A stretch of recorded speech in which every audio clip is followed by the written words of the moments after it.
Welcome to our YouTube channel सनरा advance education. आज हम पढ़ने जा रहे हैं क्लास 3 की हिंदी की पाठ्य पुस्तक रेशम का लेसन 9, जिसका नाम है शिक्षाप्रद दोहे। शिक्षाप्रद मतलब जो शिक्षा देने वाले हैं।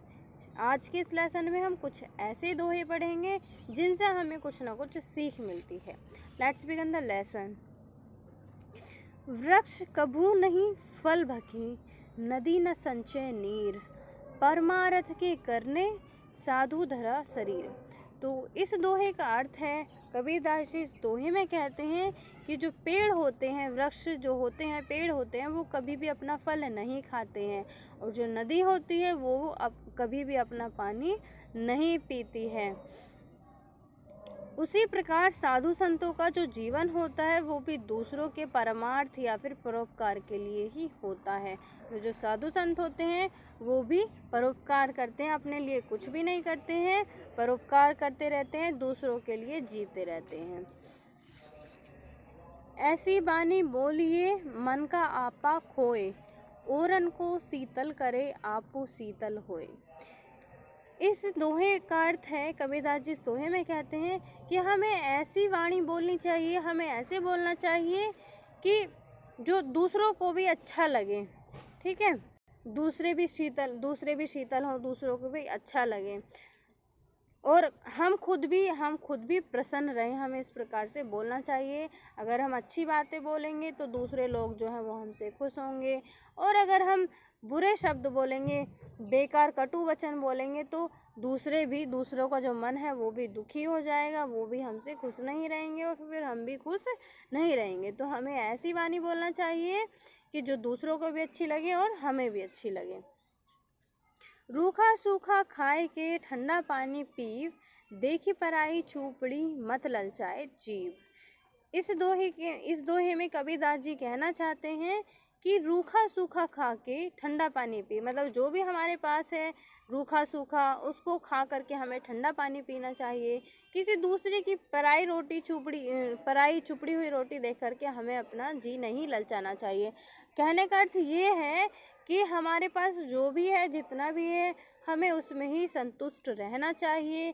किसी दूसरे की चीज़ पर, किसी दूसरे की वस्तु पर हमें अपना मन नहीं ललचाना चाहिए।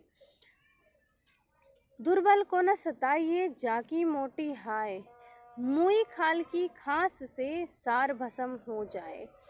इस दोहे में कहा गया है कि शक्तिशाली व्यक्ति को कभी अपने बल के मद में चूर होकर किसी दुर्बल पर अत्याचार नहीं करना चाहिए, किसी गरीब को नहीं सताना चाहिए, क्योंकि दुखी हृदय से जो हाय निकलती है, जो बद्दुआ निकलती है, वो बहुत ही हानिकारक होती है।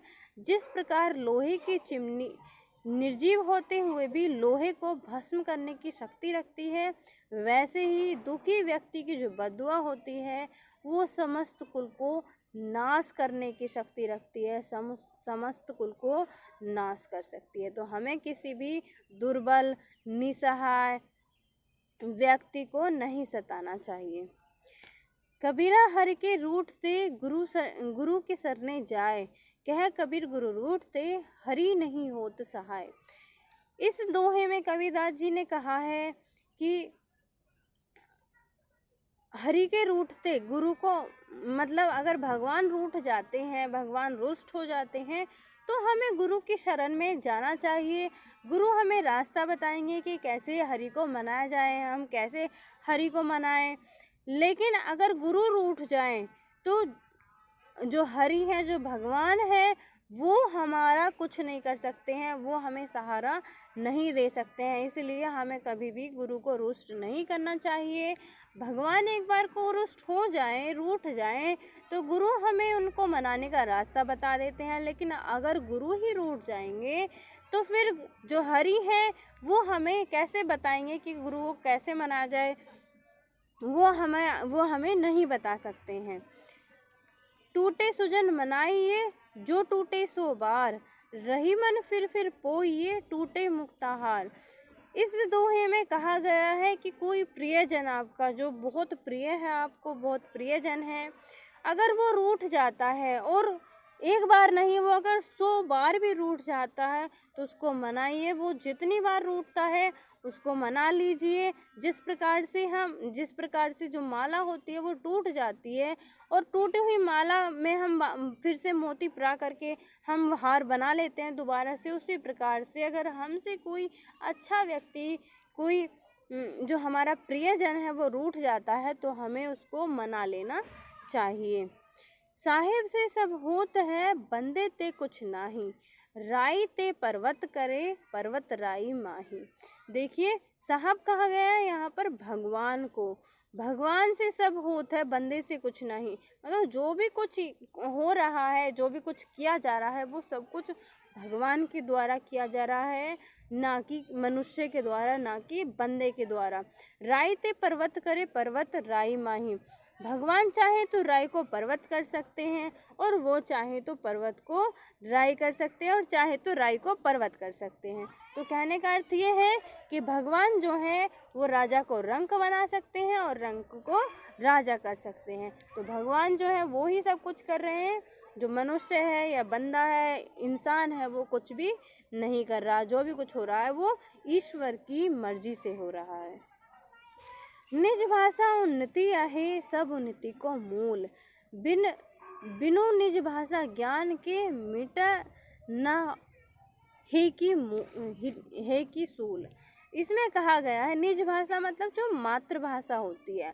मातृभाषा की उन्नति किसी भी समाज की तरक्की, मातृभाषा की उन्नति के बिना किसी भी समाज की तरक्की संभव नहीं है। कोई भी समाज तरक्की नहीं कर सकता, प्रगति नहीं कर सकता। तथा अपनी मातृभाषा की ज्ञान के बिना मन की पीड़ा को दूर करना भी मुश्किल है। मतलब अगर हमें अपनी मातृभाषा का ज्ञान नहीं है तो हम अपने मन की परेशानी को, अपनी मुश्किल को, अपने मन की पीड़ा को नहीं बता सकते हैं। तो ये था आज का लेसन, जिसमें हमने आज शिक्षाप्रद दोहे पढ़े। वो दोहे पढ़े जिनसे हमें शिक्षा मिलती है। अगर आपको लेसन अच्छा लगा है तो, वीडियो अच्छी लगी है तो वीडियो को लाइक करना और हमारे चैनल को सब्सक्राइब करना ना भूलें। Thank you.